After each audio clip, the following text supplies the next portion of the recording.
ചരക്കുകപ്പൽ തീപിടുത്തത്തിൽ കൊച്ചി തീരത്തും ജാഗ്രത തുടരുന്നു. കപ്പലിൽ നിന്ന് കടലിൽ വീണ കണ്ടെയ്നറുകൾ കൊച്ചി തീരത്തും എത്തിയേക്കാമെന്നാണ് മുന്നറിയിപ്പ്. വാൻഹായ് 503 ചരക്ക് കപ്പലിലെ ഭൂരിഭാഗം കണ്ടെയ്നറുകളിലും അപകടകരമായ രാസവസ്തുക്കളാണുള്ളതെന്ന് കണ്ടെത്തിയിട്ടുണ്ട്.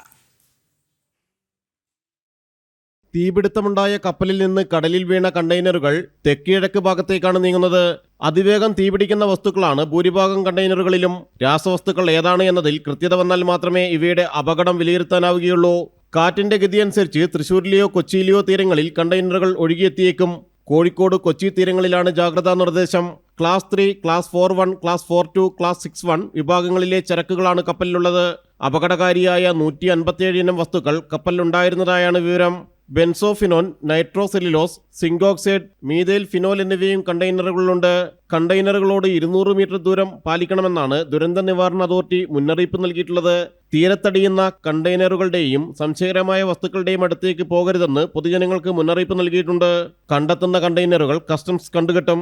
അറബിക്കടലിൽ മുങ്ങിയ ലൈബീരിയൻ ചരക്ക് കപ്പൽ MSC എൽസ 3യിൽ നിന്ന് കടലിൽ വീണ കണ്ടെയ്നറുകളിൽ നിരവധി എണ്ണം കൊല്ലം, ആലപ്പുഴ തീരങ്ങളിലായിരുന്നു അടിഞ്ഞത്. ജനം, കൊച്ചി.